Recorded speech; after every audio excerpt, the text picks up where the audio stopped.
Okay, guys, I'm Joe Bob Briggs, and I want you to listen up here. We have I spit on your grave. That's the way you have to say it to imitate the trailer. I spit on your grave. And here's what we're going to decide while we watch it. As you can see, it starts out in New York City. I think that's supposed to be a swanky apartment building for the 70s. Doesn't look too hot to me, but they have a doorman in a uniform who carries your luggage out. So anyway, that's the star of the movie, Camille Keaton, standing there waiting to give the guy a tip, so she must have a little moolah. See, we're establishing what a cool, single, professional woman she is. But what's that car she's driving, though? What's wrong with that picture? Looks like a muscle car that took too many steroids or something. Became a Lyle Alzado car.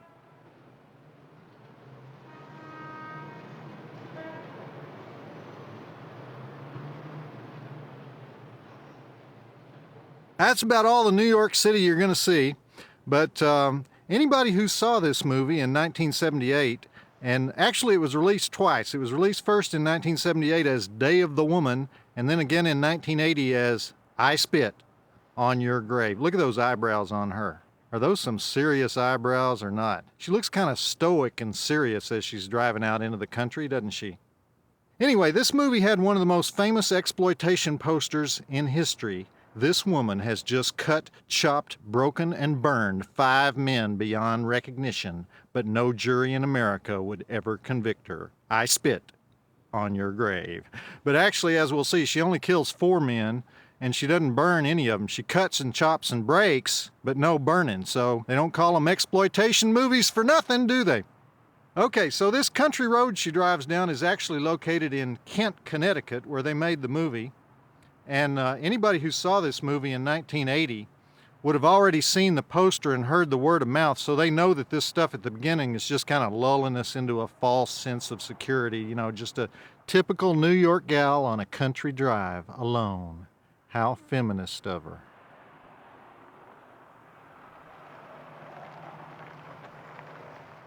I guess in Kent, Connecticut, they have gas stations that hadn't changed their pumps since 1920. Look at those things. They don't even have a sign. It's one of those generic Connecticut gas stations. High test, please. Now, believe it or not, this movie was criticized for this scene right here by a feminist critic. She said Camille was flaunting her sexuality in front of the lowlifes. See those rednecks over there? What is that game they're playing? Mumbledy Peg or just chicken? Whatever it is, they don't know how to play it, do they? It's not how you play Mumbledy Peg or chicken. Anyway, the feminists didn't like how Camille Keaton walks around showing off her legs right here. See, he's looking down there at her legs. He's leering at her. I can't even see her legs that well. Can you? Feels good to stretch my legs. I've been driving for 3 straight hours. Even there, I can only see a little piece of her leg. Mayor Zarkey wasn't a big fan of close-ups, was he?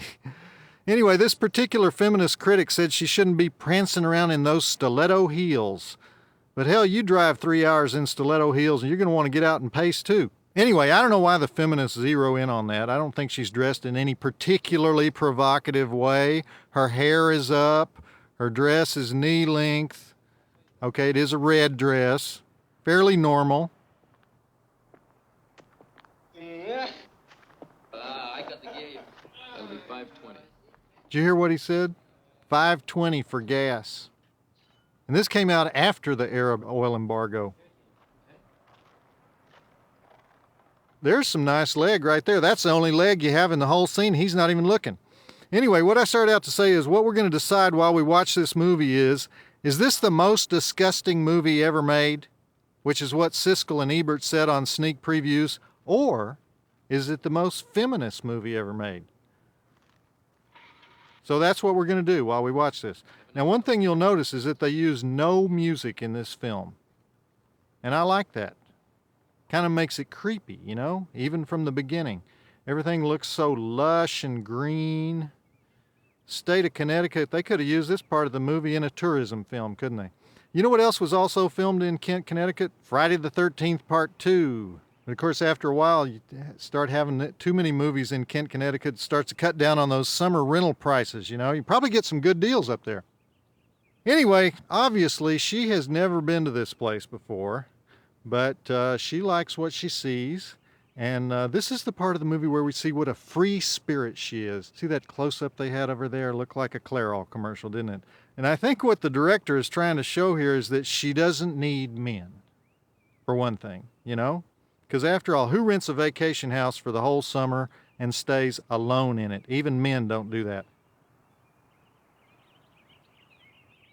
But as we can see, as she luxuriates in nature, this is no ordinary woman. She just can't stand it. She has to get naked. All right. Because who could resist the placid beauty of the Housatonic River? Now look at the way we see her skinny dipping though. Now if Mayor Zarki was making a sleaze film, told from the point of view of the leering male gaze, which is what he's been accused of, what would he do right here?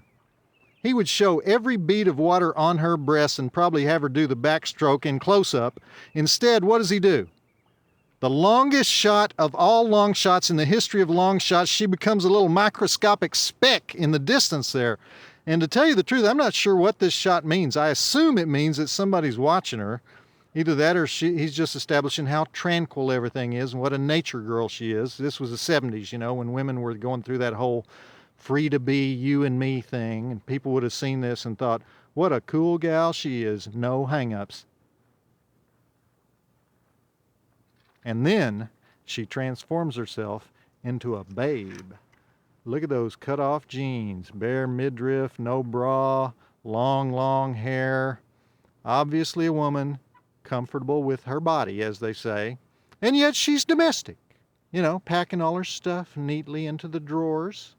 So I think he's just saying this woman has everything that a woman can have and everything that a woman should be, and then she finds that gun. How will she react to that, you know? I guess we're just establishing that she is armed. Don't you hate when that happens, though, when the tenant from last year leaves his firearm behind?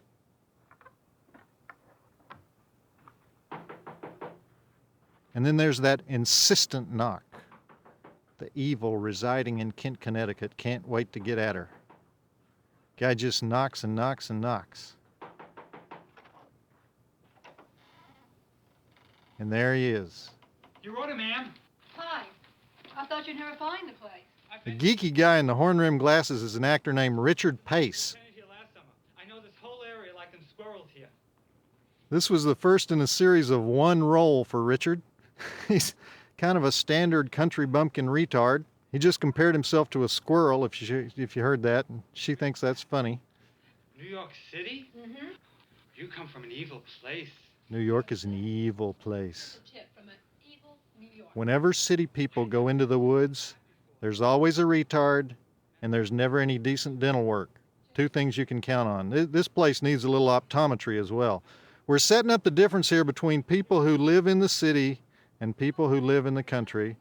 And of course, we're also establishing that the reason she's alone is that she's an author working on her first novel. She's a fictional name. She's the leading character in a story I'm going to write here. Boy, are you a writer? Mm-hmm. And you're gonna write a book here? My first novel. I've written many short stories. You must be famous. What's your last name? Hills. It's okay if you've never heard of me. All my stories were published in women's magazines. You hear that? Women's magazines. How much more feminist can you get? She's a woman who writes stories that other women read. You got a boyfriend?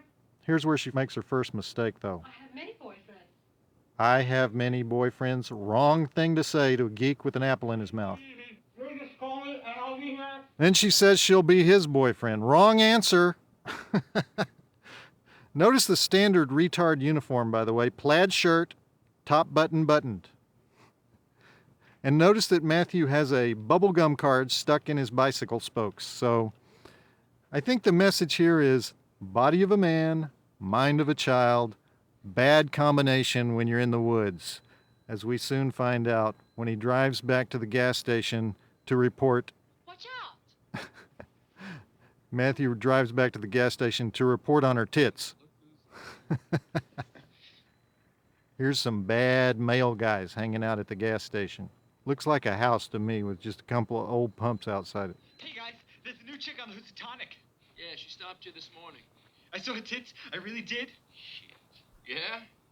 In a rape revenge movie, all males are bad. This wasn't the first rape revenge movie, but it's probably the most notorious one. And in most rape revenge stories, the rapists tend to be rural, uneducated guys with way too much time on their hands. Now, notice in this scene, the guys have three choices: a movie, but they've already seen the one movie twice, bowling, or what they eventually decide to do, to just aimlessly wander down the road. They say, come on, like, that's a choice. So where do they end up? Night fishing, hauling very small fish out of the Housatonic while one guy plays the harmonica. Now, harmonicas and banjos, always bad news in the woods, ever since Deliverance. This fishing scene where Matthew sits in the bushes back there relieving himself is where we find out all their opinions about women. Important establishing scenes, or broads as they call them. Did guys still say broads in the 70s? It's kind of a Rat Pack term, isn't it? Isn't it like a 50s term? All that men need to know about women, these three guys know. I mean the ones that look like real knockouts. Like him, women they've never gotten close to. Or chicks, he calls them chicks. And I wonder if they gotta take a shit too. Now that's profound. Women are full of shit. Not my mother. My sister is. All New York broads are loaded. That's one of the things they decide. All broads from New York and California love to have sex. In fact, the only reason a woman would live in California or New York is to have as much sex as possible. Damn it, Matthew, can't you just shit quietly? Don't yell at me, Stanley. I don't like it when people yell at me for no reason at all. Do something. This male bonding scene kind of establishes the whole goal of the movie, which is to get Matthew laid. Sounds like a fucking virgin. He is. Yeah, but he's not gonna stay one for long. We're gonna fix him up with a broad. Hey, Matthew! What do you say? You're interrupting my concentration. A broad, Matthew, a broad. Broads don't turn him on. Yes, they do, but not all frauds. Only the special ones. Well, what's a special broad, Matthew? But here's the thing, their goal is to help Matthew lose his virginity, but I don't think it's possible to watch the fishing scene and identify with these guys. Do you? It's not like you look at Johnny and Stanley and Andy and you say, hey, I want to be just like those guys. They make so much sense when they talk about broads. But Ebert and Siskel said they were disturbed by the fact that the movie was told from the male point of view. Yeah, exactly. It was told from the brain-damaged male point of view. I mean, listen to these guys. Get laid. He wants to go to Hollywood and become another movie star. Another Reddit Richie. These guys can't even pronounce Robert Redford. Did I say I want to be Robert Redford? Hey, Veterans Village is where you want to go, man. I mean, chicks come from all over the country, and they go to the village for one reason, and that's to get laid.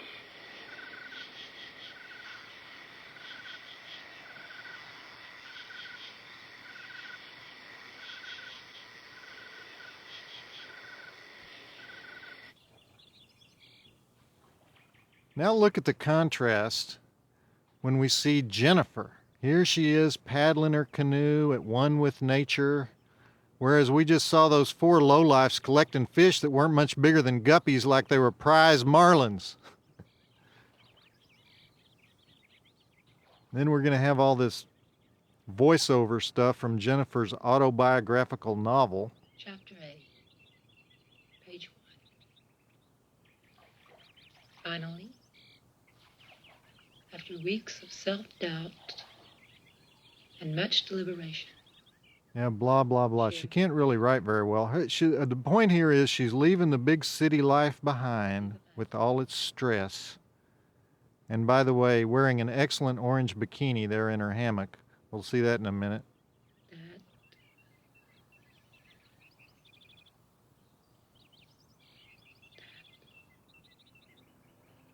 She's always a sexual character, but it's when she's alone.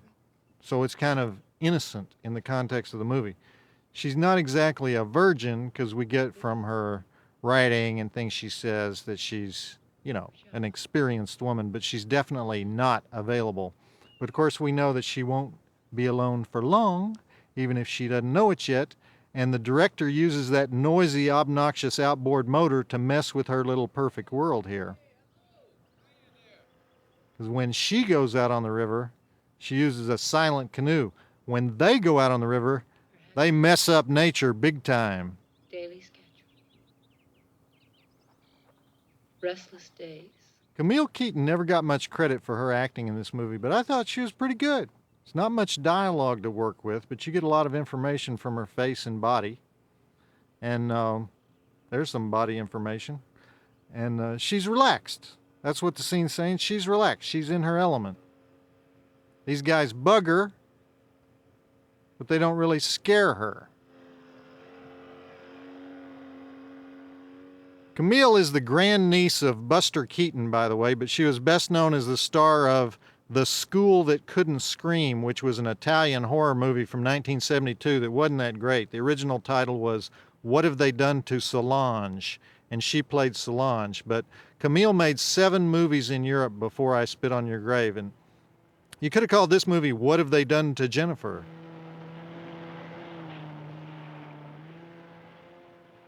Anyway, notice that Stanley and Andy are sort of like wild Indians. Later on, they're going to be actually yelling like wild Indians, but at this point, they're just doing a sort of war dance out there in the water, cutting donuts, dancing in circles to get ready for the attack. And there are some critics who have said this is an old-fashioned cowboys and Indians movie, only instead of cowboys and Indians, it's cowgirls and rednecks. Civilization against the wild savage. A lot of people think this was Camille Keaton's only role, but she made 4 more films after this. She made Raw Force, The Concrete Jungle, in which she gets raped again, No Justice, Savage Vengeance. She had one of those theme careers, you know. And then she got married to Sid Luft. Yes, the same Sid Luft who was married to Judy Garland and produced A Star Is Born. So I guess she wanted to retire from the big screen at that point. Okay, back in the house. She's restored her little vacation world. She's typing now. Maybe she won't use so many cliches in her writing now that she got rid of that notepad. Got the blazing fireplace going. Kind of a fantasy version of how novelists work, isn't it? Like something out of a romance novel. Works in bed. Got the serious reading glasses on. And now, listen here, we got more Indian sounds. First we get the bird whistles. Or would those be wolf whistles? They're bird whistles in the country, they're wolf whistles in the city. And then the actual animal sounds. Wolf sounds. Dog sounds. Wolf attempting to be a dog sound. All men are dogs in this movie. That's the theme of the movie. All men are dogs. Remember, the audience has seen the poster and the trailer. All right? So now it's getting tense. It's only a matter of when it's going to happen. This movie had a lot of alternate titles, and one of them was The Rape and Revenge of Jennifer Hill. So that audience had absolutely 0 doubts about where this story was headed. It was also released as I Hate Your Guts. Day of the Woman was the original title. Blood Angel, and my favorite, Ich Spook auf den Grab, because these guys grobbed her Ich Spook. She looks way too vulnerable, though, in that robe and bare feet. But one thing, you can't say she's a wimp or a helpless woman. I can't make this point enough. She doesn't whimper when she hears the noises. She doesn't hide. She doesn't turn out the lights. She goes right outside. And what does she do? She checks those woods.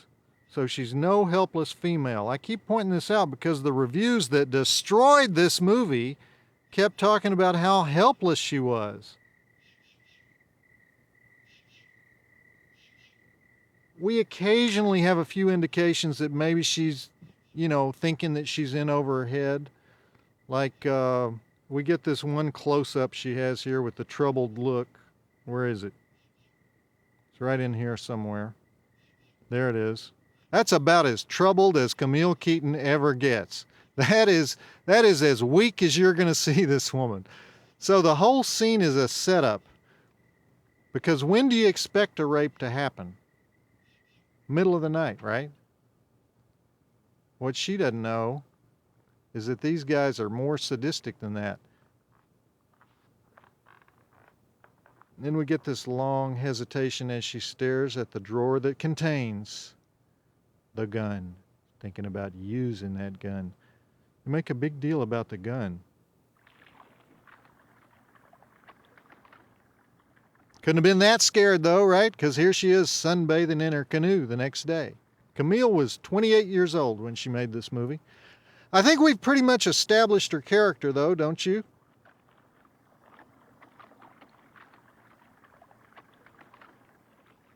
You know what all the screenwriting guides say?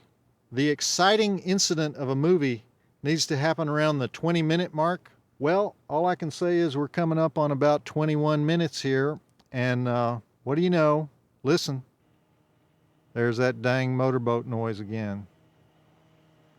And we don't know it yet, but it's the Advance Indian Scout Party. Or another way to look at it is, this is the beginning of the sport, the hunt. Because these guys look at rape as a recreational sport, proving their manhood to one another. And this time, in case you didn't get the parallels to wild Indians, they are doing the wild Indian yells. Once again, though, she didn't take it laying down. What is she? She picks up that paddle, she's going to whack them. She yells back at him. She comes out fighting. She is a feminist. Notice that nobody's wearing shirts any longer either.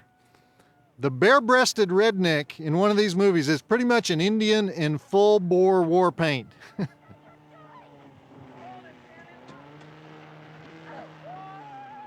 I have a question though. Do they really have hillbillies in Connecticut? I know they have some little piddly hills up there, but isn't Connecticut the kind of place where you go to antique shops and day spas and stuff? Just a question. I'll mention one other thing the feminists have made a big deal of. They say this boat that the two guys use is a phallic symbol because it has a raised prow.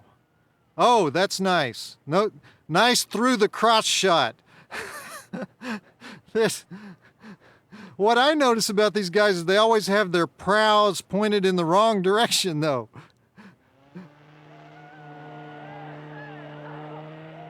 Anyhow, notice Mayer really loved that that through the crotch, that Camille through the crotch, bringing her into shore thing. Now look how mean she is and how playful the guys are when they get her cornered. It's not real to them.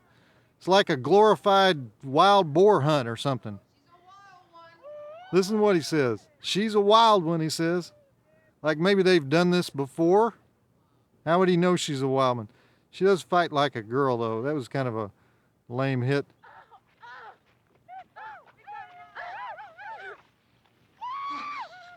And then this chase through the woods, I think, is pretty expertly filmed. All of a sudden, Mayor Zarki speeds up the pace of this movie, and always, he's been lingering over every shot. Now it's wild and woolly, got a lot of fast cutting in here. She's still fighting back. Still doesn't use many close-ups, but there's always a debate about whether this is told from the point of view of the woman or the rapist. I think it's pretty clearly told from her point of view. The whole scene started with her sunbathing in the canoe, but maybe what's disturbing about it is that it's filmed like a documentary, so it doesn't have any point of view. It's just kind of, here's what happens next. And then when she runs into Johnny, we get the full horror of the situation, as they say, because the whole thing was like a fox hunt. And they were driving her to the place where the dogs are going to rip the fox apart now. Rips off her bikini like he's skinning an animal. Now, there is nothing erotic at all about this, so it's hard to understand the Siskel and Ebert comments. They crusaded against this film. Here's one thing Roger Ebert said. I Spit on Your Grave is sick, reprehensible, and contemptible. Attending it was one of the most depressing experiences of my life. Look how she's struggling, though. The only reason they got her is it's 4 against 1. Even Charles Bronson gets beat up when it's 4 against 1. Interesting thing is, though, the guys are doing it as a gift to Matthew. That's the whole point. Not now. Fucking asshole, we got it for you. Come on. I can't do it now. Matthew is in on the plan because, hell, he wouldn't be there unless he knew what was going on. But how much is he a part of their plot? Because there's been a lot of talk about, well, how responsible is Matthew for the whole thing? Well, right now he's not very responsible. He's impotent. He can't do anything. Faster, faster! Come on. Here, hold it tight. See, Johnny's tired of waiting for him, so the only reason she gets raped is because Johnny figures, well, we've got her here. I might as well. She's still screaming for help, still not accepting it. I think this is what makes it scarier. You know, it's like these guys think, well, hell, if somebody doesn't rape her, we did all this work for nothing, you know, and they're proving their manhood to each other. Oh, God. Okay, now, here's my question about this rape by Johnny.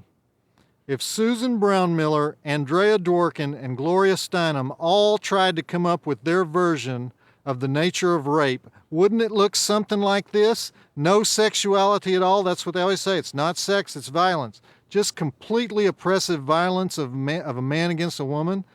Now, this scene was later cited. Look at his face. This scene was cited as an example of when the audience took the side of the rapist against Jennifer. I just don't believe that. First of all, we get both points of view. We see his face in close-up. We see her face in sort of medium close-up. And it's not a pretty sight. And if you wanted to somehow make this erotic, which it would be damn hard to make it erotic, the first thing you would do is not make her so dirty and bloody. And the second thing, you would show her body instead of just showing this guy's ugly buttocks on top of her body. I don't think there's any question of sympathizing with the gang rapers right here. Siskel and Ebert says they went to a screening where some guys were yelling stuff at the screen that made them think they were encouraging the rape. Well, guys yell all kinds of stuff at the screen to make it seem like the scene is not affecting them, you know? If they were yelling, it was probably because the scene was too dang intense. Usually when they film rapes for the movies, the director cuts away from the actual rape. Hollywood doesn't have any problem with murder, but they do have a problem with the details of rape. Look at that. She dwells on the aftermath. So Mayor Zarki was just being brave here, saying, okay, you turkeys, here's what rape really looks like. In fact, this whole movie was inspired by a real incident in October of 1974 in which Mayor Zarki witnessed the aftermath of a real rape, so he knew that the victim does look this dirty and bruised and beat up after a rape. And then he drives the point home by having all the guys just stunned after it's over. This is actually what makes me think they'd never done this before. And the only guy who laughs is Johnny, and that's probably to keep the other guys from turning on him. Wasn't exactly a joyride. She's still cursing at him. Now I'm going to go back to that question. How guilty is Matthew? He does hold her leg when Johnny rapes her. And when they keep egging him on to rape her again, even as she's crawling away and sobbing, he kind of wants to do it. Look at his face. He kind of wants to do it. You can see on his face he's conflicted. So Matthew does seem like the one who has actual feelings for Jennifer, but then again, he's also a retard. So it's interesting the way they put it to him, though. You know, you want to be a man, don't you? Yeah, he wants to be a man, and being a man in this movie means being a rapist. Only kind of man there is. Very anti-male movie. The whole universe of males in the movie is totally depraved. And then Zarki does this whole section where she's stumbling through the woods, trying to find her way back to her cabin. And the first time I watched this, I thought, well, she's going back to get that gun. All right, now whatever you think about this part, this is definitely her point of view. You don't see the guys talking about what to do next. You don't see them congratulating themselves. You don't see them celebrating. From this point forward, the whole movie is told from the woman's point of view. And the view of the woods, because he likes to photograph the woods. So you get the woods' point of view and the woman's point of view. But it's like she's been trapped in this male universe that she can't get out of.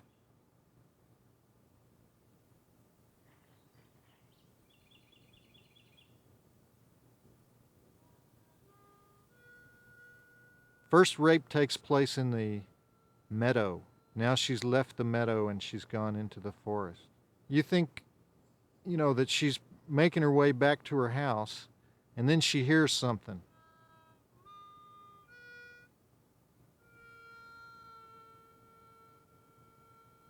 Very attractive.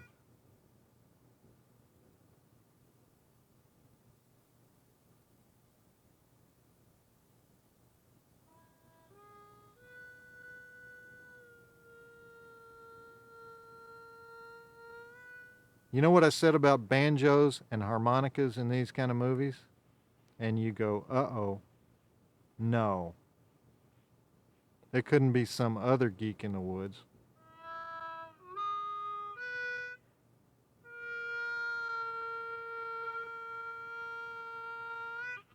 I mean, it crosses your mind that maybe they would all rape her again, but then they let her go. So you think, nah, even those Neanderthals couldn't take any more of that. And then here's Andy playing around again. Now, why didn't she run? Aside from the fact that we've established that her feet are all torn up. I mean, I think she's too tired and already a little crazy, and she doesn't really have her wits about her. Or maybe she's thinking of killing him with her bare hands. That's what I think. Look at those eyes. And then when Johnny appears, she must know that something is up. Something's about to happen.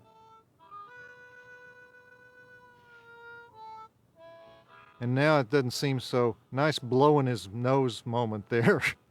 Always a nice redneck touch. And by the way, does Johnny ever take off that hat? He's always got that junior railroad engineer hat on, which I guess is part of his Connecticut generic filling station uniform.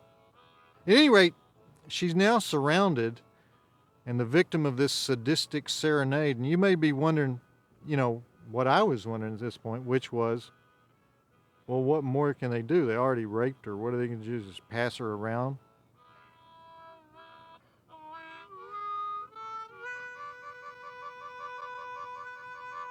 Well, unfortunately, there's more they can do. She starts to think she can make a run for it. And then they move in again. But to her credit, what does she do? She continues to try to get away. I think you can see why this movie was a resume killer. None of these four actors ever made another movie. And I actually don't think they're bad actors. I've seen much worse. I guess when you're going to casting calls in New York and your audition reel says rape number 1 and rape number 2, they're not real anxious to hire you for that next episode of The Cosby Show. One thing about this scene right here, this may be one of the most blood-curdling screams in film history, and I've heard them all. It's the scream that sells this scene, because the actor playing Andy back there, about to do the rape, this guy named Gunter Kleeman, he just looks kind of ridiculous back there doing the hurdy-gurdy or something. But this scream may be better than Marilyn Burns in the dinner table scene of Texas Chainsaw Massacre.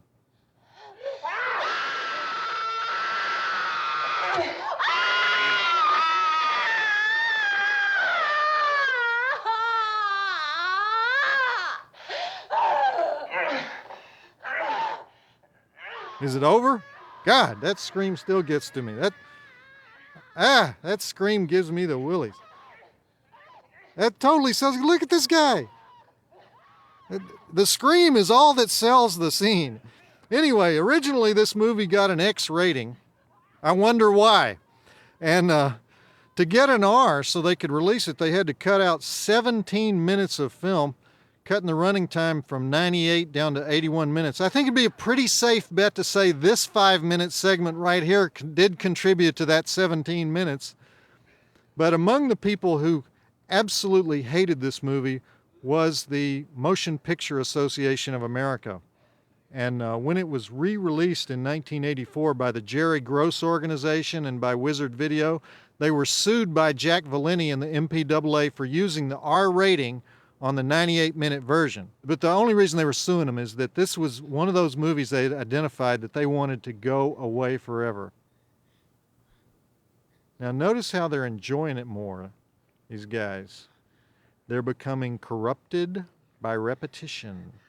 They're becoming desensitized to violence, as the psychologists say. This is classic feminist textbook stuff.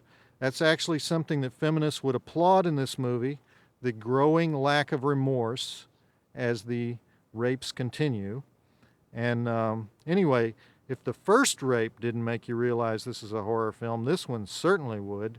I don't think this scene makes you think anything except castrate those guys immediately, right? And notice how they all just calmly walk away while Andy gets dressed.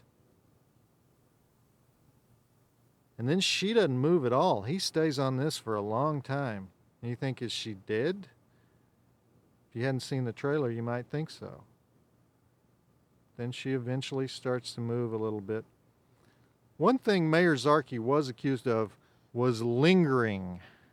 Supposedly he just lingered too long on the rapes, and especially on the aftermath of the rapes. And it is true that we are now involved in the longest rape in film history. But you have to remember, the original reason he made the movie is that he saw a woman in that condition. She had just been raped when he found her. And he thought that this part of it was the most horrifying, the part after the rape, where she can't even really walk. She can only kind of crawl.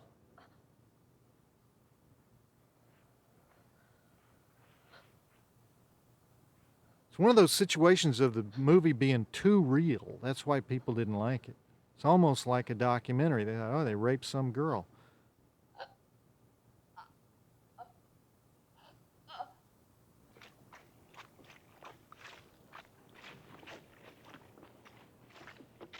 Notice that the guys aren't talking or joking around now. They're all business. And Mayor Zarki, he purposely leaves in the dark about what they're actually thinking. He doesn't let us in on what they're planning. For example, after that first rape, they were obviously talking about how to do the second rape, but we never saw that conversation. So that's further evidence that the story is from her point of view, not their point of view. And now they appear to be leaving the scene in their phallic motorboat, meanwhile ditching her canoe, ditching her paddle. Johnny's always the ringleader, still got that hat on.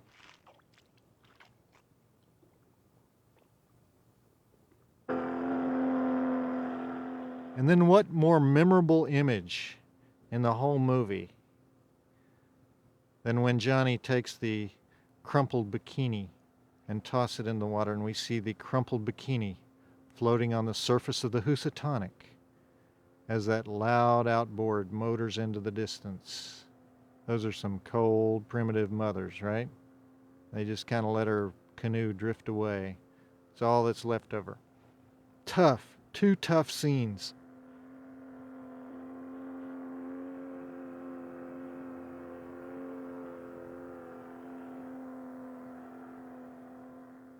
He does hold a shot for a long time, doesn't he?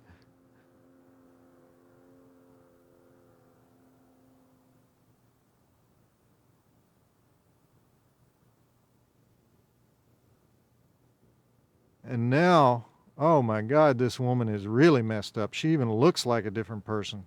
We can't even make a mental connection to the woman in the spiked high heels who drove happily out of New York City, can we? And again, the director, he doesn't sugarcoat it. He wants you to see all of it.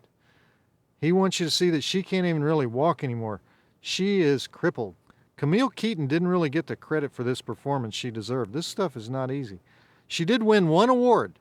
She won the Best Actress at the Catalonian International Film Festival in Sitges, Spain. That's a horror film festival primarily, I think.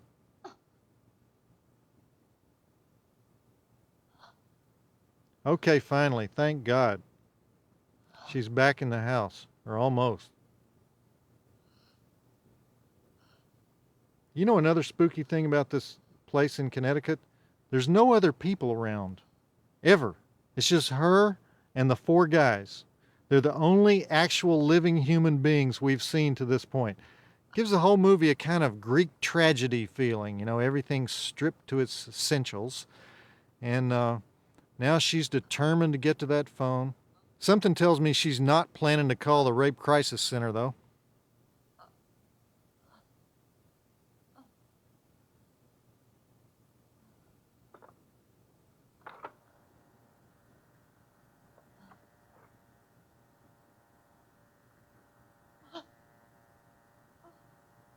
And he really draws this out so we can wonder, who is she going to call? The sheriff? Friend in New York? Gun dealer? She's got the gun in the other room. Operator.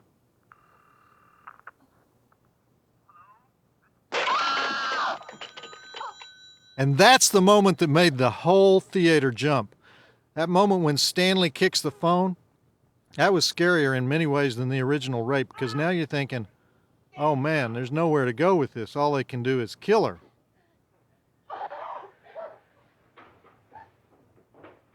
For me, this is the hardest part to watch of the whole movie. You remember that movie, The Accused, which was a film based on a real-life gang rape in a bar room in New Bedford, Massachusetts? Jodie Foster won the Oscar for that thing. And everybody talked about how intense the rape scene was and how brave it was to show it in all its brutality. It has nothing on this scene. I think what gets to you is that she's still fighting, still struggling. She bites Stanley's leg. She has to be dragged away by Matthew, clobbers him with the table, gets kicked, gets the bejabbers beaten out of her till she can't move, until she's virtually unconscious. She's about as far from the passive rape victim as you can get. You have to wonder about Siskel and Ebert. If they watched this movie and said it encourages guys to commit rapes, you have to wonder about where their heads were, Bravo! Come on, Tiger! Come on, Anyway, here's where you can see that to these guys, it's nothing but a sport. Come on, Matthew, try it, baby. Go on. Show us what you can do. It's an amusement to them to watch Matthew get all liquored up and then try to get to have his first sexual experience. They're even yelling, go, go, go, like you do at a sporting event. And he's going to go for it this time, even knowing that she's darn near unconscious. Right after this movie came out, these researchers at the University of Wisconsin showed I Spit on Your Grave to some research subjects, and they subjected them to 25 straight hours of what they called violent pornography. And they showed them this movie and Toolbox Murders and Vice Squad and Texas Chainsaw Massacre and some others. And they claimed that by the end of the week, the movies had decreased everybody's levels of depression, anxiety, and annoyance. In other words, they had these good benefits, but the reason that they did, they said, is that they had become desensitized to violence, particularly against women. Now, what they didn't mention is that the test subjects were prison inmates, and they didn't notice any desensitization to violence among the researchers themselves who watched the exact same movies. That's what they always do with those studies. They said, well, it won't affect you or me, but it'll make them more violent. Hell, if watching violent movies made you violent, I would have committed 97 murders by now. Anyway, something about watching Matthew wear his tube socks while he does it makes it even more horrifying. And I hope this is the last set of butox we're going to watch. And look at his face. You're interrupting my concentration. Now that is definitely a victim's point of view shot in extreme close-up. All these are victim's point of view shots.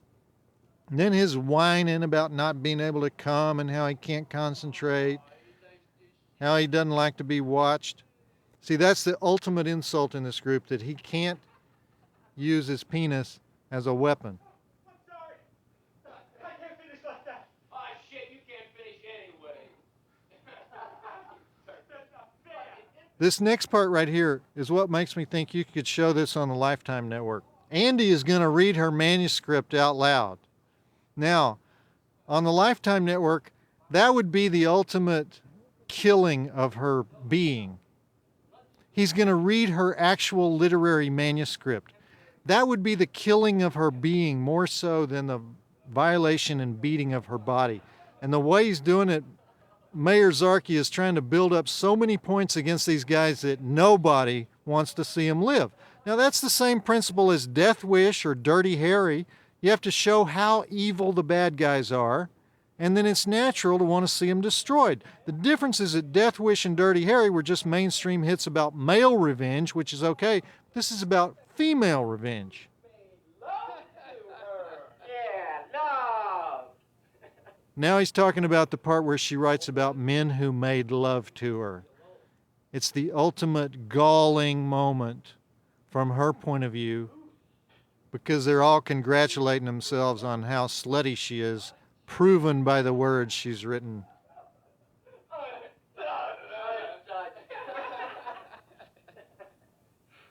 Well, you said it, Stan. New York broads. And then what does he do? Rips up her manuscript. And then they've had their fun, and there's kind of a lull in the action. And you wonder, well, Are they finished? They look tired. Or are they thinking of one more thing they can do? And then for the first time, she actually tries to reason with them.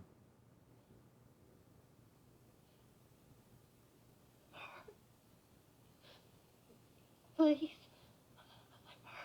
She tells Stanley she's hurt. I do it to you with my hand. You like it. You see. She says she'll do anything with her head. And then he utters one of the most famous lines in the movie. Total submission. That's what I like in a woman. Total submission. Of course, we've seen enough of that bottle in close-up by now to know where it's going to end up. And, whoa! Oh, still gets to me. And Stanley's last act of violence, notice, is so terrible that look what happens. Johnny can't take it. Johnny can't look at this. What's happening? Come on, Stanley. Hey, shut up! Wait a second! Hey, come on, Stanley. You're wasting time. When Johnny can't stand it, there's nothing else to do. They're done. Bitch! You wanted total submission. You got it. Hey, shut up! Okay, Stanley! Stanley, Give me a listen, second! Hey, come on! Okay, enough. Let's go. And then they leave. Johnny's always telling them they're wasting time. He always tells them they have to leave because they're wasting time. Does he have an appointment at the pool hall or something? Okay, for the record, the gang rape is officially over. Now, if we say that it started at the point when Stanley and Andy started bumping her canoe in her speedboat, in their speedboat, then the gang rape lasted 25 minutes and 14 seconds of actual screen time. This is pretty much the record for a continuous on-screen rape, and I would imagine it's the reason the movie got so much flack. And you could say, well, Mayor Zarky didn't have to show that much of it, but see, it's a revenge movie. And the revenge in this case is going to be, in legal terms, more than the original crime. So you have to make the original crime so bad that you can punish it with death. You have to show how horrible it was, or else the revenge doesn't make sense. So I actually agree with the poster. After you've seen this, no jury in the world would convict her. Hey, listen. There's gonna be a bunch more broads, huh?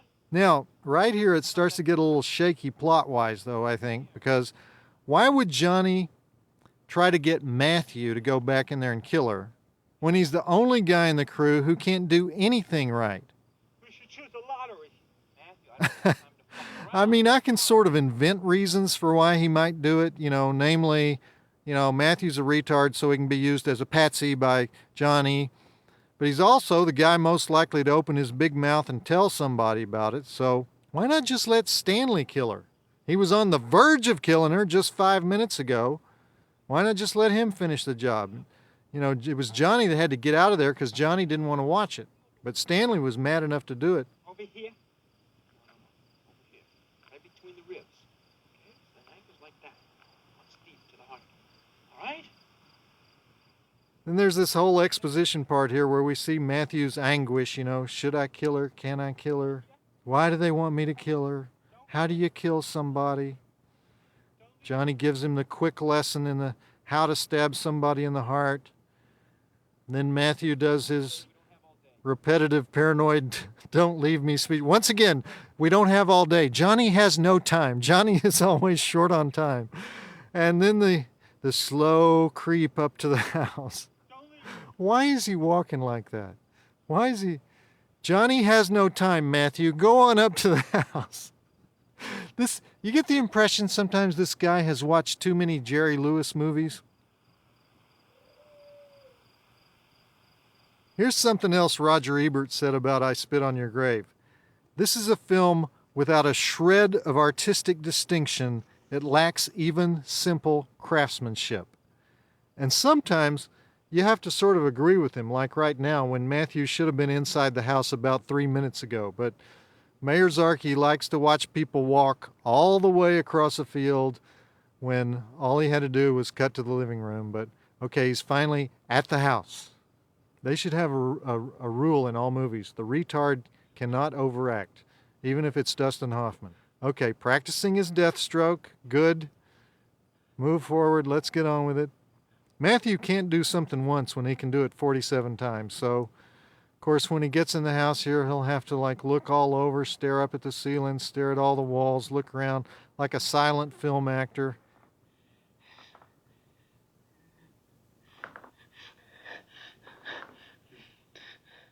Then he's going to sidle up to her body and raise the knife up and go through a retard existential crisis of some kind, you know, because he's torn.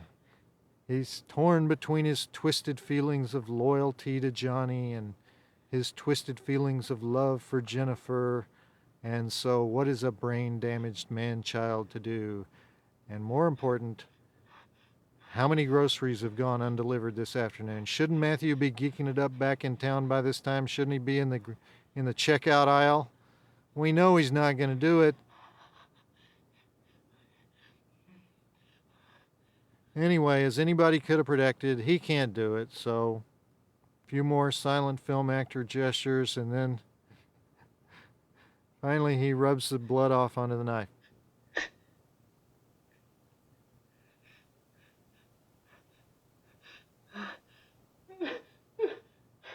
And again, I have to ask, why are the other three guys waiting out in the boat? They obviously enjoy suffering, right? Why wouldn't this be the ultimate spectator sport? How is murder different from rape? And at any rate, they have to know he's going to wimp out. This whole part right here just doesn't make sense to me. Then Matthew runs back out and shows them the bloody knife, and now they're perfectly happy, of course. And he put so much blood on the knife. That was very convincing, Matthew. Good boy, Matthew. Good boy, Matthew, he says, pats him on the back. He's like a little rapist mascot. He's like the intern rapist.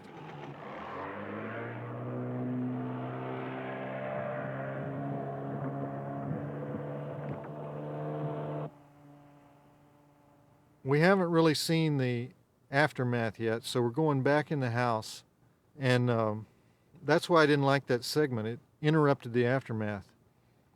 Now here we've got one of Mayor Zarki's, I think this may be his best sequence of the movie. It's all silent. Slow pans, close-ups, cutting. She huddles under the shower, shaking and crying. No dialogue except her whimpering and crying and sounds of that nature. No music. Total silence in the house. She lies on the bed. We see the empty hammock. We see the mist on the river. We see her bruised and smoking.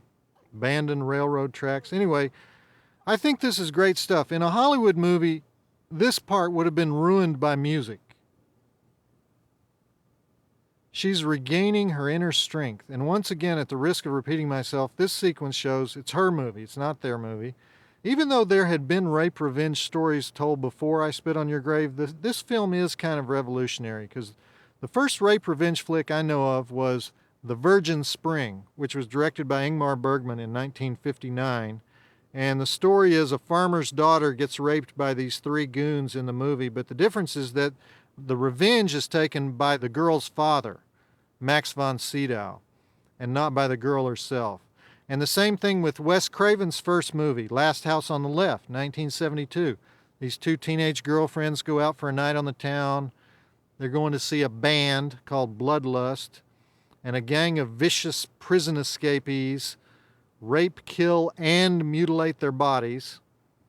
So obviously they can't take revenge, but the prison escapees make the mistake of seeking refuge in the house of their parents. So Mama takes care of business in that one.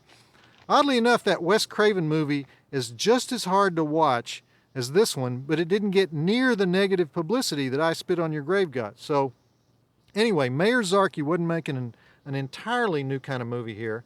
I think he was just willing to make it a lot more raw than anybody else had ever done it. And he certainly found the right actress to go for that.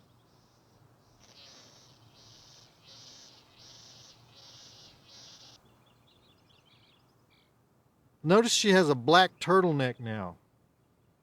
First time we've seen that.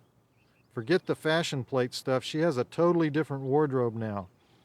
No more cutoffs. No more bare midriffs. They've taken that away from her, haven't they? And they did a good job of making her face look puffy. Then her canoe floats back to her and reminds her of what she used to be.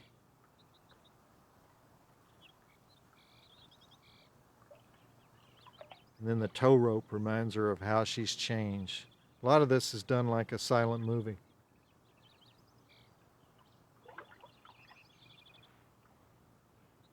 Look at that, long sleeves, pants, all in black.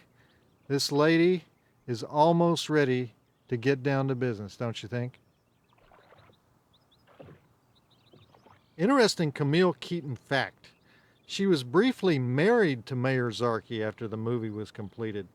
Something about this experience caused them to bond.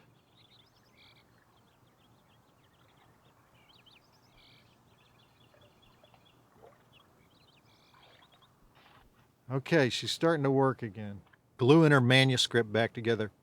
Have you noticed that whenever the manuscript is quoted or seen, it's always the same 2 sentences? She only wrote 2 sentences before she got raped. But now she's back in writing mode. Something tells me she's no longer writing an autobiographical novel about a free-spirited woman finding herself in the country, though, you know? Something tells me she just decided to compete with Stephen King on next year's bestseller list. So, look at this, though. This scene is a weird little scene thrown into the middle of the movie. There are other people living in Kent, Connecticut. There they are. Some of them are fat. They're actual people in the town. And here are 4 Boy Scouts having lunch. It's the all-beer lunch, as you can see. Except for Matthew. He's indulging in a hot fudge sundae. And the only purpose of this scene is to show us that they're getting worried that no body has been discovered and that time has passed, and for Johnny to manipulate the others into going on a reconnaissance mission to find out what happened. And of course for Matthew to act like a geek, but he does that in every scene. But this scene runs a little long. The more I see of Johnny, though, the more I like this guy as an actor. His name is Aaron Tabor. He never made any more movies, although he did do some New York theater. She said she's gonna have to cut down on my tips. What else is new, Matthew? Nothing. That's the latest. The only guy who has any credits to speak of after this movie is Stanley. The guy who plays Stanley, that's him on the right there. That actor is named Anthony Nichols, and he was in something called Legend of Champions, which was made for TV in 1983. Fucking idiots you guys are. Anyway, while this scene is playing out, I'll just mention that the most popular rape revenge movie before I Spit on Your Grave was called Thriller: A Cruel Picture. It was Swedish and it came out in 1974, directed by a guy named Born Vabenius, but it was released in the States in a dubbed version, and it stars Christina Lindberg as a girl named Madeline who is raped by an elderly man, and the experience turns her into a deaf mute. And then 10 years later, she accepts a ride on a lonely country road, and Tony, this businessman, buys her dinner and takes her home for a drink. Johnny's always telling people to shut up. He drugs her, and a few days later she's hooked on heroin and she's a sex slave, and then she has to service all these various customers. And she tries to escape and gets her eye gouged out, so now she's mute and eyeless, and then she takes revenge on him. And anyway, this movie had hardcore rape scenes, much worse than I Spit on Your Grave, and also slow motion shootouts between Madeline and her former captors and sexual clients. Very Sam Peckinpah stuff. But it had the same message as this movie. All men are untamed sexual beasts, especially men on lonely country roads. But once again, I Spit on Your Grave was viciously attacked, censored, banned, and that other movie, Thriller: A Cruel Picture, was hardly even noticed. Thanks. Matthew is not very convincing when he says he stabbed Jennifer, is he? You know, there's another movie that's sort of a cross between I Spit on Your Grave and Thriller: A Cruel Picture. Abel Ferrara made a movie called Ms. 45 in 1981, just 1 year after the re-release of I Spit, when Ebert and Siskel went crazy. And Zoe Tamerlis plays this mute girl who's a factory worker, And she gets raped twice in one day. And then she takes revenge on all men, not just the ones that raped her. Really, you're not missing anything in this scene here. And once again, there's not a single trustworthy man in the universe in Ms. 45, not even her boss. Ms. 45 had a general release, but it also didn't have the controversy of I Spit on Your Grave. Okay, the scene's wrapping up. Here's where we find out that Johnny was a U.S. Marine. There's kind of a little anti-war message stuck in the middle of the movie here. And Johnny is exerting military discipline here on his platoon with two techniques. He slaps the bejabbers out of them, or he offers them free beer.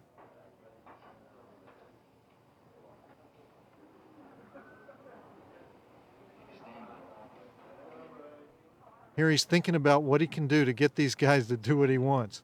And he comes up with it. Hey, the beer's on me, huh? See how they brighten up as soon as he says, the beer's on me. And all of a sudden, they're different people.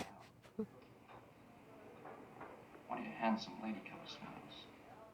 Look, they're like trained monkeys.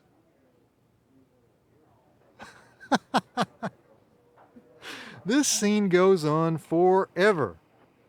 Mayor Zarki did 8 months of editing on this movie, but he wasn't too free with those editing scissors.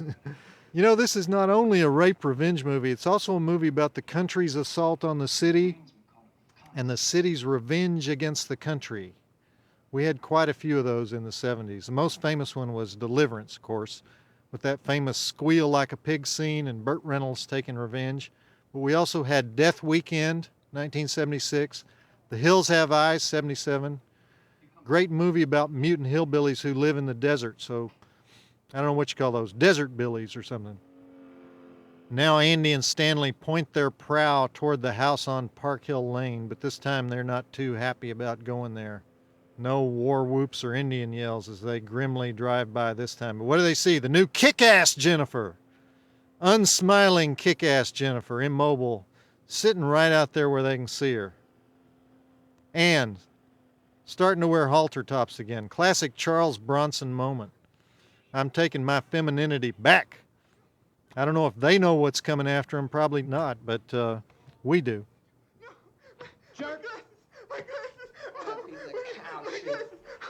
Then the great scene where they kick the snot out of Matthew.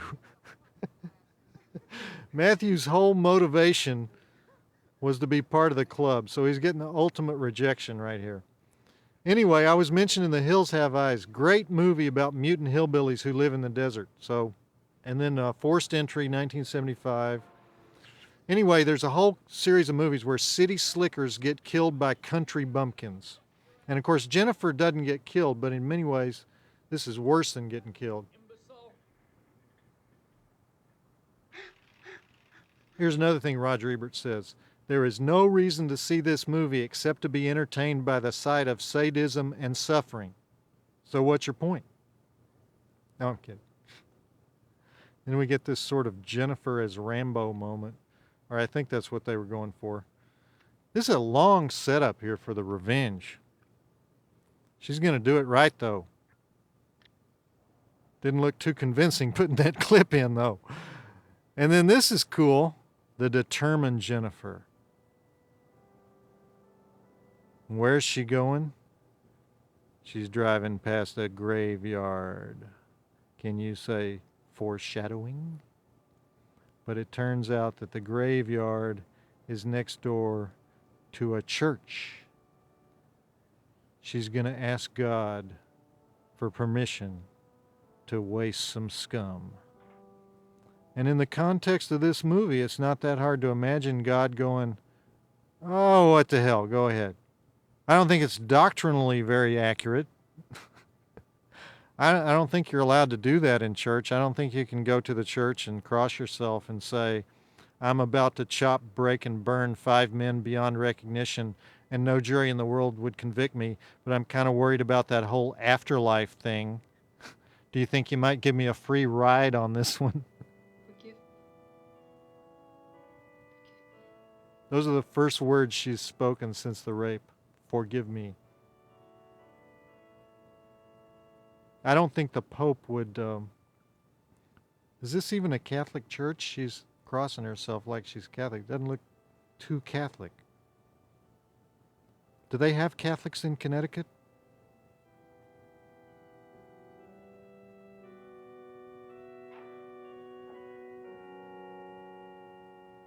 Okay, this is a part of the movie that drags in the middle. Okay, go ahead, Mayor. Tilt up all the way so we can see all of the church. Now, I wonder if the director made this part slow on purpose to sort of draw out the suspense before she starts kicking Heine. I do think we're officially in revenge mode now, though. And you know how I know? Right here. Dark glasses, headscarf. Military Jennifer. She's doing her own reconnaissance. And notice that she's not speaking anymore. She doesn't speak. The only time she spoke was when she spoke to God. She speaks to God. She doesn't speak to people. The only thing she said is, "Forgive me." Now these kids that are going to jump out of this car and run over to Johnny, those are actually Mayor Zarki's own children. Hey! Daddy, tell him to give me back my dollar. He stole my dollar. I didn't. He's lying. Hey! Hey, hey, hey! Yahoo! Daddy, tell him to give me back. Interesting I spit on your grave factoid. Did you know that I spit on your grave has never been seen on TV? It's always been on the too grisly for cable list. Because I was a movie host at two very large networks, Showtime and the Movie Channel and the Turner Networks, and in both places I tried to figure out a way to show I Spit on Your Grave, but it was considered too grotesque for any form of television, even pay-per-view.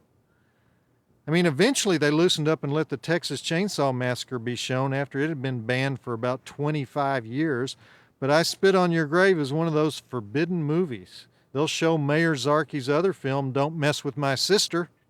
They'll even show House on the Park, which is that Italian rape revenge movie from 1979 that I think was a ripoff of I Spit on Your Grave. But maybe it's the title, I Spit on Your Grave, you know? I Spit on Your Grave.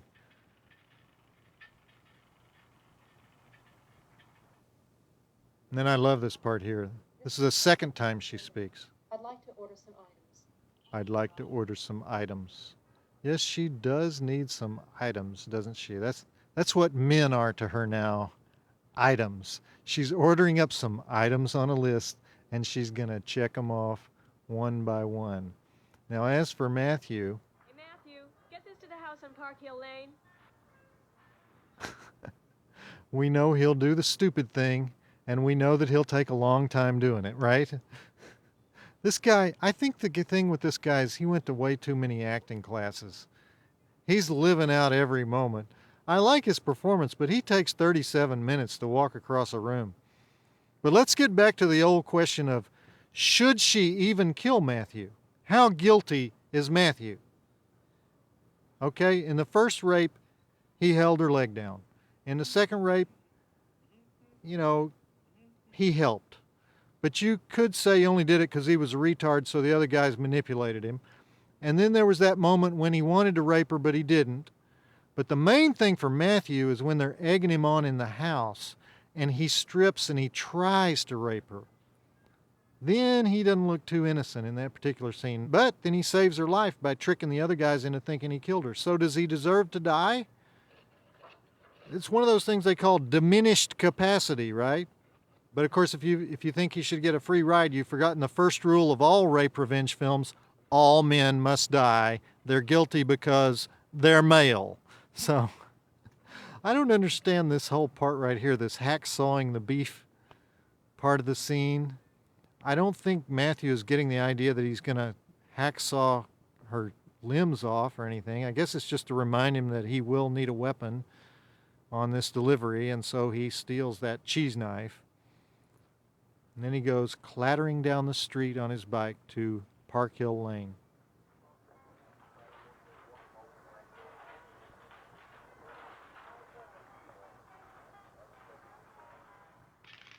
One thing I always notice about this film is the colors.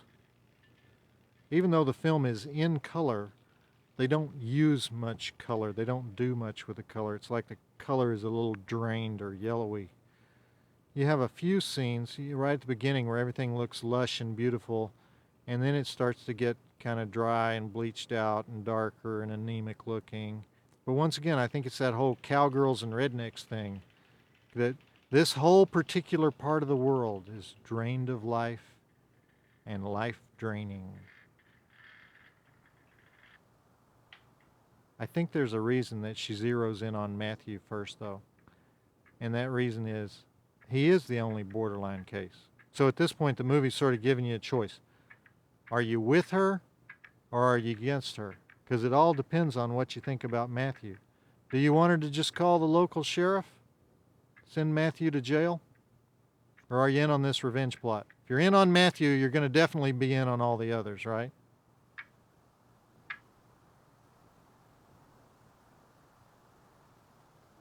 You came super fast, Matthew. There she appears in see-through chiffon like a wood nymph and runs off through the woods. Here's the part I don't understand, though. Matthew runs after her into the woods. Watch this shot right here. There's nothing in his hands in that shot right there. And then there's this little cat and mouse sequence where he's trying to find her. And she's teasing him, looking back at him, egging him on. And then there he is with the knife raised up over his head. Where did he get the knife? Anyway, so obviously he wants to kill her. So now all doubt about Matthew is removed. He would kill her if he had the guts to do it. So I think that's a bad choice. Why did they have to give him a knife? It'd be more interesting if he was a little more conflicted and didn't know whether he wanted to kill her. And then because he's a retard, you can understand how he would fall for this femme fatale thing, but carrying the knife as he falls for the femme fatale thing, I don't know. He shouldn't be expected to know the first rule of horror movies, which is women who appear to want sex with you always want to kill you. But what we are going to have here is one of the best whining scenes in movie history coming up. I love whining scenes. I love guys who can really whine. Matthew, over here. I hate you! I hate you! What have I done to you, Matthew? Listen to his reasons for doing what he's doing. You brought nothing but bad luck with you! Bad luck! Reason number one, bad luck. I have no friends now because of you! Why? Reason number two, no friends. Because of me. I was chosen to kill you, and I didn't! You will. Reason number three, I didn't kill you and I was supposed to.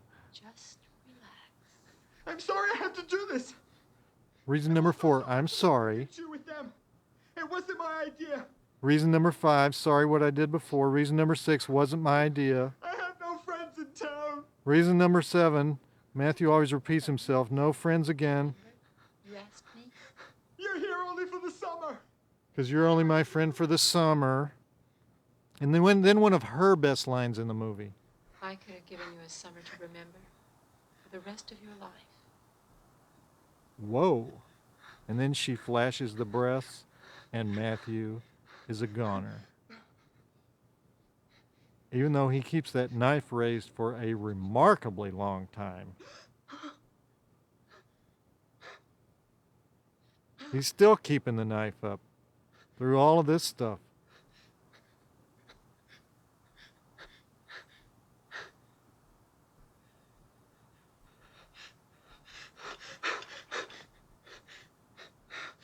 But the key moment when the knife comes down is when the pants come down.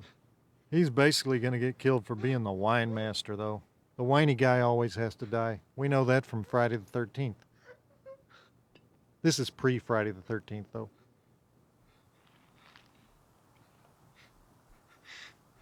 Anyway, just the elimination of Matthew from the cast will speed up the movie by 50%. And then, is this really believable that she would let him go all this time on top of her?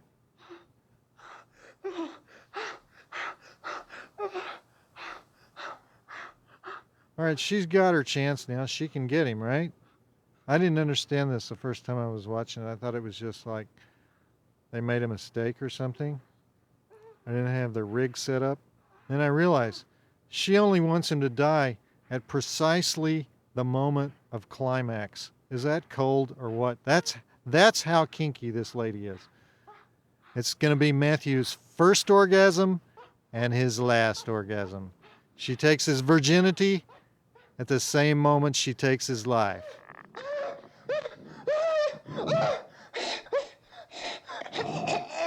And then we couldn't expect anything less than an outstanding dying scene from Matthew. This scene actually got cheers when they played it in the theater, which pretty much destroys Roger Ebert's contention that the audience was siding with the rapist. I think the pants down around the ankles as he dies is an especially nice touch.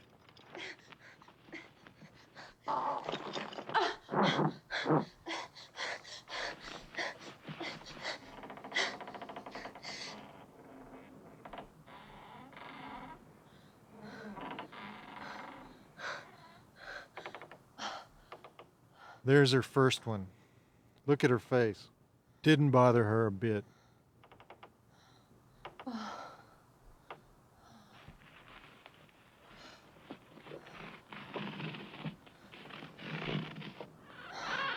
Now the cleanup is going to be nasty for Jennifer, especially in that white chiffon nightgown. You know, it's interesting that the feminist critics complain that the rape scenes went on too long, but they did not complain that this scene went on too long. That was a pretty excruciating death there. This scene is just one reason that the movie was banned in Germany, Australia, New Zealand, United Kingdom. In fact, it's still banned in Australia to this day. Is throwing stuff in the river really going to work? You know, normally throwing stuff even in the ocean doesn't work. It eventually washes up on shore, right? I'm not thinking that just pitching Matthew out into the Housatonic is going to cover up this crime very successfully. Anyway, I guess it makes sense to kill Matthew first because he was the least guilty of the four. She picks up his knife there. Doesn't throw that in the river because you never know when you might need that later. And now she's going to cover up her crime.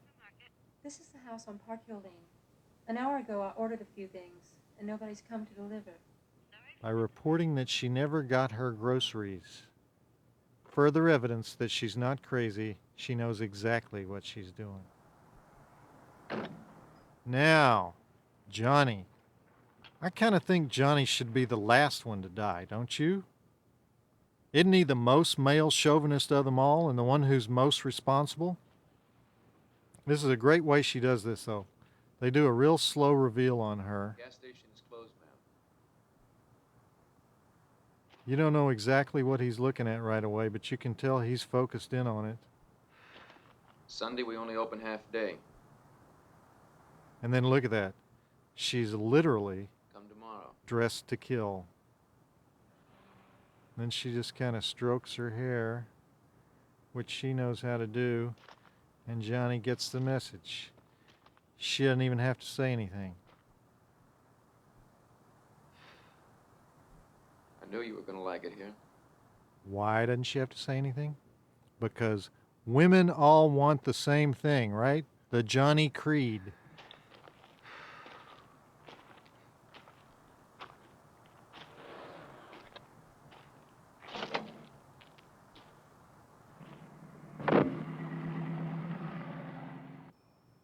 Then she takes him to this little lover's lane kind of place out in the woods. Are guys really this stupid? You know, he's got to have a little fear in the back of his mind, don't you think?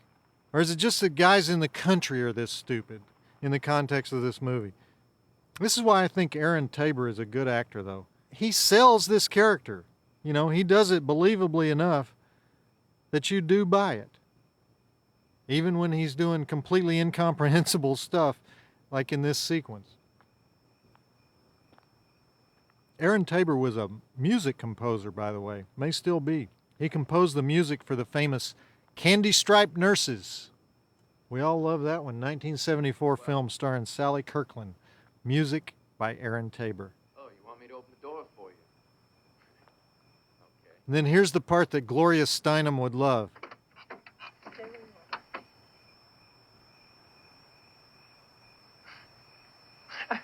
First of all, she's reversed the power with a phallic symbol. And here's a guy that even staring down the barrel of a gun thinks she wants to have sex with him. I mean, I'll do it to you voluntarily. Your clothes?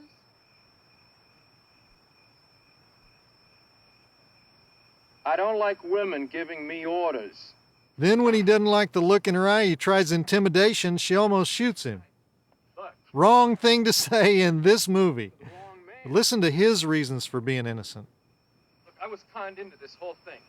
Reason 1, Stanley, the dog, he was conned into it. the man is a sex maniac. Reason 2, wasn't his idea. Reason 3, it was Stanley. Reason 4, Stanley is a sex maniac. Now, on your knees. Does Johnny ever take off the hat? Take off the hat. Is he bald or something? He is naked now, except for that hat. Okay, now she forces him to his knees, but she does not require him to remove his hat. And he goes to a whole new level of explanations. This is the female-hating, politically incorrect litany of reasons why Johnny must die. Here it comes. Please don't. Philosophical reason number 1. Look, you can't do this to me. I got a family. I have a A family. nice-looking wife. 2 beautiful kids. And you don't care? No guilty conscience? Come on, this thing with you is a thing that any man would have done. Reason number 2, any man would have done it. To doing it to you, and a man- Reason number 3, she coaxed him into it. Whether he's married or not, a man is just a man. Reason number 4, the ultimate reason, a man is a man. Sexy legs to me, walking back and forth real slow. Reason number 5, she showed him her legs. Matthew delivers the food to your door. Come on, he sees half your tits peeking out. Reason number 6, she showed her tits to Matthew. Bra. Reason number 7, she didn't wear a bra. You're lying in the canoe, in your bikini, just waiting. Reason number 8, she wears a bikini in public. That's like his final reason. That's his ultimate reason. She was bikini bait. So they had to rape her.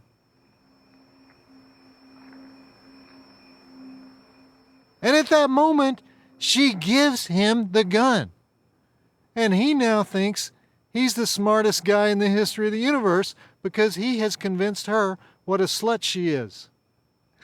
Is this believable? I don't know if it's believable, but it makes for a good movie. First I thought she was actually going to go over and kiss him here. But then you never know. If she's going to kiss him, she could also be biting off his nose. Come on. I'll give you a hot bath.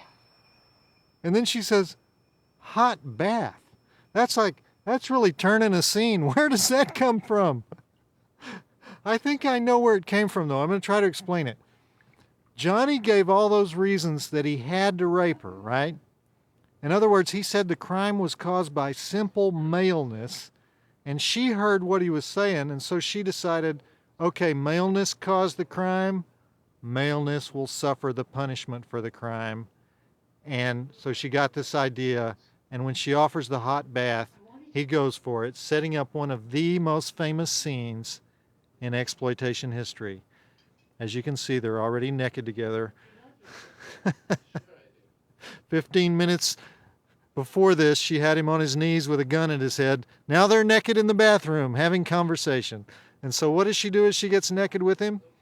Besides spend an inordinately long time putting her hair up, wouldn't want to get her hair wet in the throes of passion. She asked him about his kids, then she asked about his wife. This is kind of a dangerous area as far as our sympathy for her goes, because she's about to create a widow and 2 orphans. And then she asked about his friends, which he calls leeches.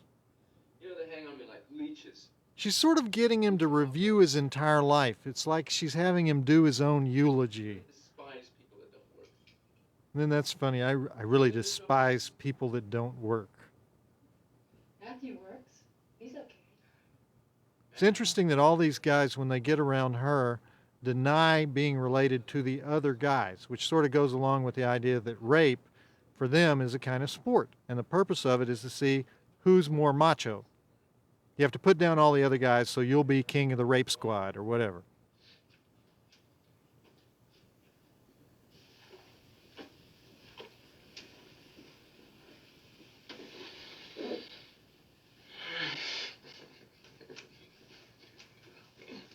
Okay, we know what's coming now as they get into the tub. I still find this scene hard to watch, and I've seen it more than a few times. And Johnny is actually relaxing here. See, the only way you could explain this is that this is not the way people really behave in real life, but it's the way that 70s feminism thought men behaved in real life. This is a feminist tract. Men will do anything she wants as long as she appears to be offering sex. And this is actually a standard convention of all rape revenge movies, that all males in the cast must be depraved, especially the ones that appear to be normal. Now she's going to tell him exactly what she did to Matthew. Why, do you think he committed suicide or something? No, I killed him. No, you didn't. But he's too stupid to know she's telling the truth. I choked him to death with a rope. Come on, you did not. I did. Isn't there a point at which it just gets too freaky for this guy? I mean, doesn't he ever think, this is one freaky broad, I'm in the bathtub with her, I better get out of here?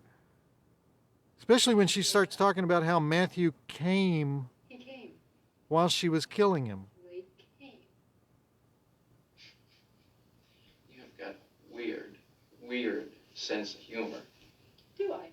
He still writes it off as sense of humor. I mean, there's only so much mileage she can get out of crotch manipulation, you would think. Then again, maybe not. I don't know.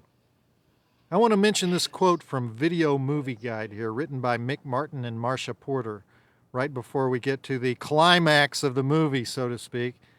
It says, quote, "The scene where she robs a man of his offending weapon is one of the most appalling moments in cinema history. This is beyond a doubt one of the most tasteless, irresponsible, and disturbing movies ever made." And now we know what she's going to do, just a matter of how she does it. Notice it's Matthew's knife. This already hurts, you know. Ooh, knife close to penis. Pretty much the ultimate male nightmare. Ooh, still gets to me. How could anybody in a downtown exploitation theater do anything at this point except scream even before she cuts him? Oh my God, it's a little too graphic at this point for me. This is an excellent Johnny freakout though. You can just imagine the groans in the theater as Johnny starts screaming. Talk about not needing special effects.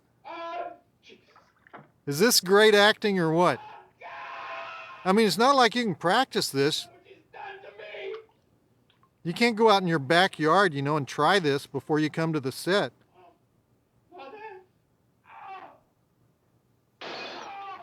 Oh, and then thank God we leave that room. And we have this whole Ice Queen part where she goes into the next room and puts on opera to drown out his screams. And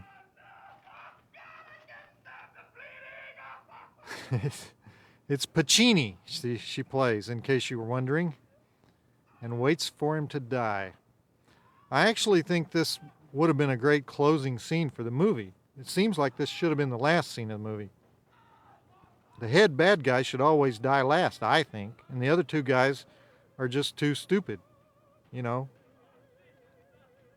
Here's another Roger Ebert quote. "This movie is an expression of the most diseased and perverted darker human natures."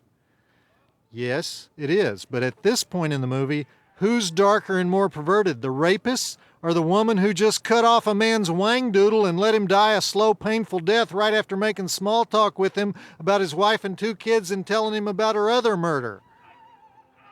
Maybe she's insane. I don't know. She doesn't look that insane, though.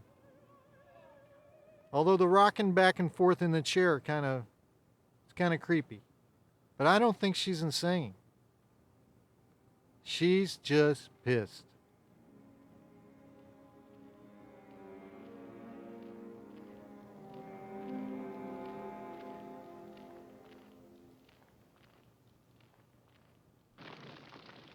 Well, she finally found a good use for that roaring hearth, didn't she? Okay, burn the clothes. Where's his hat, though? She's got to burn that damn hat. I don't see his hat. Where's his hat? Burn the hat. She burned everything but the hat. She gonna bury him in the hat?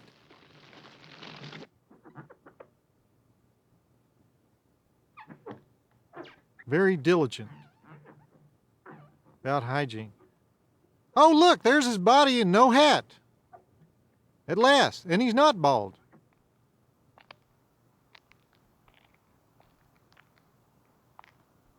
Oh, I've never quite understood exactly the purpose of this scene here. This is Johnny's wife being introduced.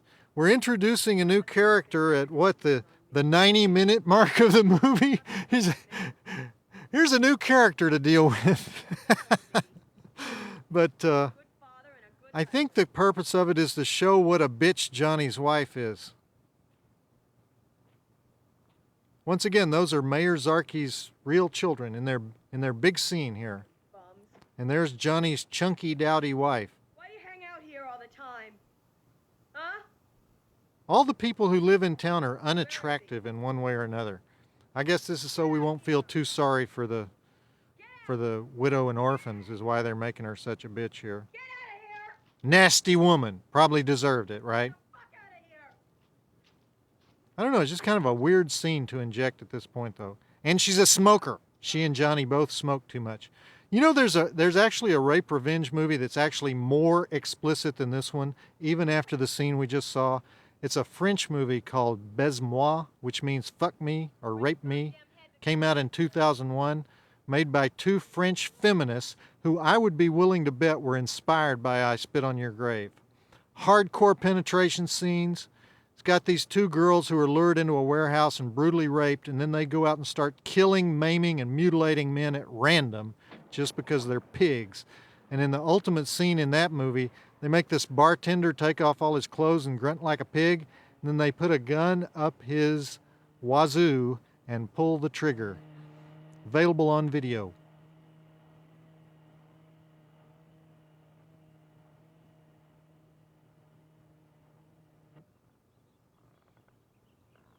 Now, Andy and Stanley set out to finish the job, and they take an axe with them. Look at those two specimens of manhood there, shirtless. And this time their prow is pointed in the right direction. Look at those guys, all business. Have you noticed that they have no police in Kent, Connecticut? How many rapes and killings have we had now without the slightest interest by a detective? And look, there's that powerful prow pushing forward.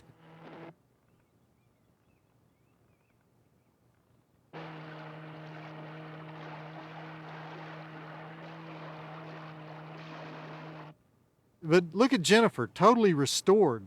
Got a new bikini, green one. All the wounds are healed, her face isn't puffy. How's that novel coming along, Jennifer? I noticed you didn't bring along the notebook today. You know what's interesting about Jennifer? You never really know what she's thinking. Even her novel doesn't really reveal anything about her. Everything in this movie is external. Not just her, but the guys too. If Hollywood made this film, they'd have to show how dysfunctional those guys are, right? They'd give Jennifer a lot of much better reasons for revenge. They'd make it absolutely clear that she snapped and went crazy while she was actually doing the killing. Then she could come back to sanity later. I don't think she's insane here. She's actually kind of cool and emotionless the way she goes about her business. And the interesting thing about the film is that it doesn't really take any point of view. No police, no lawyers, no morality speeches. Look at that. Jennifer's up to something. No agonizing over who's right, what's the right or wrong thing to do. Just let's rape her because we can, and I'm going to kill them because they raped me. And maybe this is what bothered people so much about it, because remember I talked about The Accused when it won the Oscar? Exact same plot as I Spit on Your Grave, but instead of the woman taking revenge herself, she uses the legal system to take revenge, and the legal system just barely works. A couple of bad breaks, all four of those guys could have gone free in that movie. So this is a cleaner movie than The Accused. And look how fearless she is. Face to face with the most psychotic of them all. Where's your friend? He stayed back in town. I'm glad. It's you I wanted. Almost kisses him. and then kisses them off. See, she had to get control of that phallic boat. We knew that had to happen, right? Hey, what do you think you're doing?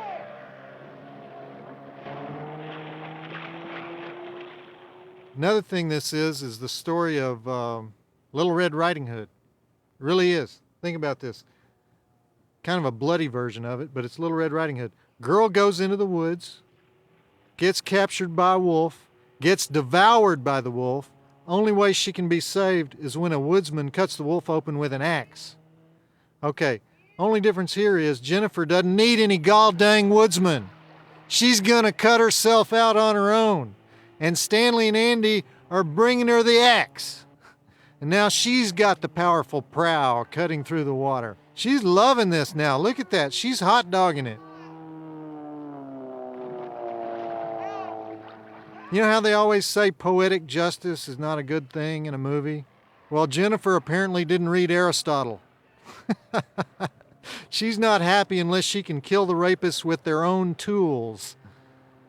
And you know, just something about a woman in a string bikini gassing an outboard on the Housatonic with an axe in her hand that says to me, you've come a long way, baby. Girl power rules, you know?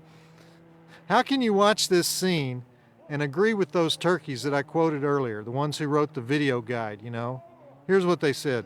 The movie seems to take more joy in presenting its heroine's degradation than her victory. I don't think so. Ebert said on TV that he was bothered by the fact that the guys who rape her are obviously not deranged. Well, she's obviously not deranged. Something very Greek about this story. Anyway, she's moving in for the kill. She's got her axe now.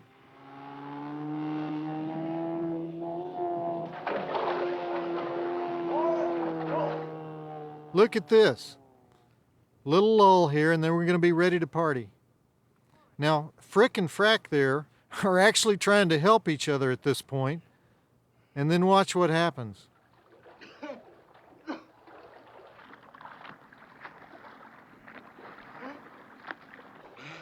Crank that sucker up. Yep. As soon as it gets dangerous, one of them swims away like the scum we always knew he was. That's the most famous shot in the movie right there. With her with the axe raised in the motorboat. And that is the most unconvincing special effect in the movie. Looks like they just found an orange mattress somewhere and buried an axe in it. And then in one of the most brilliant moves of them all, let's see, which one did she kill? She killed Andy. Andy and Stanley are like Rosencrantz and Guildenstern. You know, who's Rosencrantz, who's Guildenstern? Anyway, she killed Andy. And now, in one of the most brilliant moves of them all, the psycho, Stanley, decides he's going to hang on to the outboard motor while he pleads for his life. Let's check his reasons for wanting to live. 1, I don't want to die. Very original. It wasn't my idea. 2, it wasn't my idea. 3, I didn't want to do it. 4, I'm sorry. 5, it was Johnny. 6, Johnny made me do it. Suck it, bitch. Oh, and then the ultimate poetic justice and Jennifer's last line of the movie, suck it, bitch. She calls him a woman, which is interesting because what she's done is she's become male and she's turned all these guys into men with no tools. And then she heads upriver, I think. Looks like it's upriver to me, which is away from me. Is that a little smile? That was a little smile, wasn't it? That's a little smile as she motors upriver. When the movie was over, Roger Ebert had this to say. At the film's end, I walked out of the theater quickly, feeling unclean, ashamed, and depressed. Well, Jennifer didn't. Do you think she got away with it? Every rape revenge movie I've ever seen ends this way. There's always an uncertain future for the woman. But I think we can say with some certainty this is the ultimate rape revenge movie.